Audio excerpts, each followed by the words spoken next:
welcome to the show. Thank you very much. I didn't realise I'd dressed to match the curtains that I came in through. It's a good look. It's a great look. Congratulations on the gig. Thank you. And am I allowed to say congratulations, just get it out of the way, on Liverpool winning the league? It's not done yet, Patrick. There's a long way to go. It's still to be decided. OK. That means, yes, it's going to happen, and you're just being polite. So what is more exciting, Liverpool winning the league or you getting the match of the day gig in your house? Professionally speaking, obviously the job is more important, and also getting to cover it as well. Yeah. So, because I'm going to be staying on at Sky Sports as well, so I've still got that to get. Still got to get to the end of this season before we start with the new match of the day gig. But it's so exciting. I mean, it must be similar to you when somebody comes to you with an iconic programme and they say, do you want to be involved in it? It's just incredible. The fact that you're even having the conversation is just so exciting. But keeping it secret.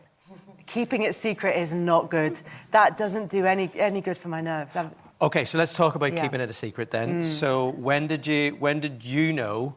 And then when could you talk about it? Well, I didn't know for definite for quite a while, until quite late on. And then I was sort of talking about it, I don't know, late at the end of last year. And then it was sort of done really-ish before Christmas.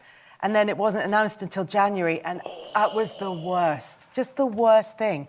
Because people kept saying to me, oh, what's happening? And I'd have to sit here and, like Francis was earlier, and sit here and go, well, I don't know anything, so I don't know what's happening. Yeah. I mean, you know, on a scale of 1 to pretending that you're not running for president, how hard? Not running very long. Match of the day presenter, president. Same.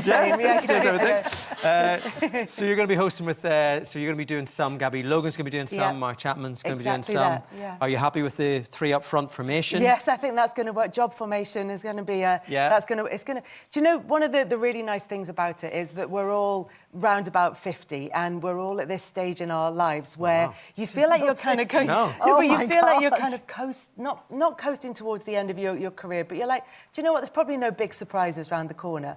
But for all 3 of us, it's really lovely. We're at a stage where our kids are growing up, that, you know, we're going to get a little bit more time on our hands, and we've got other things that we're really passionate about that we can carry on with. So for all of us, it works really well to be one of a 3. What does your dad think of this? Obviously, Kenny Dalglish, Liverpool legend. Is he your manager at Soccer Aid? My manager at Soccer Aid. Yes, he's worked with some of the greats and some of the numpties over the years.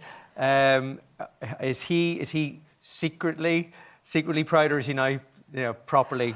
No, it was great because when I was having to keep it a secret, I only spoke to my mum. She was the only person who knew anything about it, and my dad had spoken to my mum and said, what do you know about this? And she said, well, Kelly's talking to me. And he said, look, she's going to have to keep this a secret. Don't tell me anything. I go to play golf and everybody's asking me about it, and I don't want to know because I can't keep a secret. Don't tell me. I don't want to know. So but now he's quite excited. They came down to visit, and we went out to dinner with my daughter and my daughters and my mum and dad. And we were sitting at the dinner table, and they're like, oh, congratulations. And they ordered a bottle of champagne that was meant to be a secret, but my mum hadn't done it very well. And then she's going to the waiter, can you bring the... And the waiter's going, it was the wrong waiter. She'd got the wrong person. And so he wasn't in on the joke. And then she started singing... Well, she started singing what she thought was the theme tune to Match of the Day. OK. But she was actually singing Ring of Fire. so we've got off to a great start. So probably best that it's me going in and not her. OK. So big excitement in the house. We were talking earlier to Aoife and Francis about, you know, Aoife following Francis into music. You know, was football always going to be part of your life with... you know, following your dad? Yeah, not necessarily to work in, though, but it was always... I think we were talking backstage earlier and saying, you know, Gabby and I are going to be the first permanent female hosts of Match of the Day, but there have been other ones before that who've come in and filled in on Match of the Day. But I think... So I often get asked, you know, what's it like going into effectively a man's world? But I grew up in football, and lots of my friends watch football. And even if you look back at the old black and white footage of like cup final day, there's always, you know, the women with the headscarves on and the rattles. So it was never weird to me that women were involved in football. So I never had that sense of strangeness. Yeah. And now I've forgotten what your original question was. No, well, we were just talking about following your parent in, and we were chatting before the show. Aoife was saying that it's quite tricky to even get through a supermarket with this one when you have a famous parent. Well, I suppose not really now as much, but when I was a teenager, like, people in Duns would be stopping Mam, and I'd be standing at the trolley going, oh my God. But I guess I realised afterwards that it was all mostly after she performed on the Late Late Show, and she always talked about her honest experiences, and she was actually helping people all those times. She was talking in Duns, and that was what was amazing. But at the time, I just hated it. I was like, oh, Jane Mac.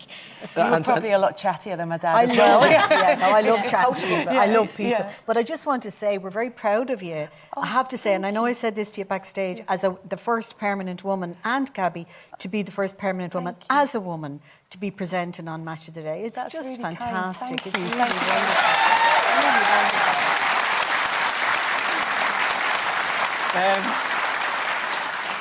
Your dad, he played for Liverpool, gave them some great days, and as a manager as well.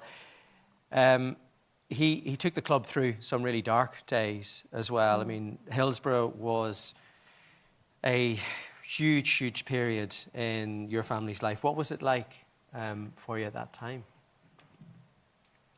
Difficult, but nowhere near as difficult as it was for the families of people who had died, for the people who were affected.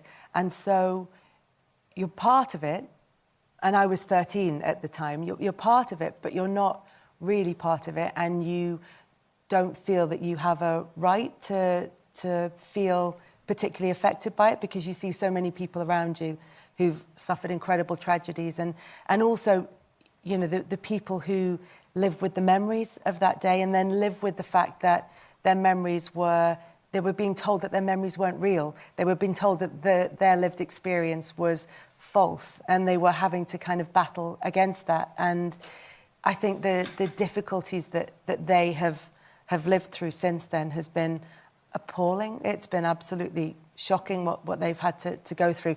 Not just the fact that it happened at the time, but the subsequent cover-up and the denial of what actually happened has compounded it for them. I mean, as a politician, Frances, it seems to be something that happens way too much, that you have these big tragedies like Hillsborough and Stardust here, and it takes so long to get to the bottom of it. Why is that? It's bizarre, and I wish I had the answer to that. I wish I could say to you, I know the answer, but I actually don't, because the reality is that families like the Hillsborough and the Stardust, what they go through, the trauma that they go through, and then they have to fight tooth and nail to really prove that this happened. I mean, it's a very strange, system that we live in, to have to prove that this really happened. But I know the Stardust families. I would have met them. They were adamant. They were so courageous. And I think it was Lynn Boylan and I think Joe Brawley actually took the case and really got them to a point. And they just didn't give up. They didn't get up. And I'm sure it's the same for the Hillsborough family. Yeah. It's unfortunate. And I think it's also that thing, isn't it, where we're much better at looking after people now. We've still got a lot of work to do, but in terms of mental health and looking out for people, things have changed so much over the years. Yeah. And, things have changed so much even in you're talking about female hosts of Match of the Day. It's like when you were starting out in Sky, it was completely different.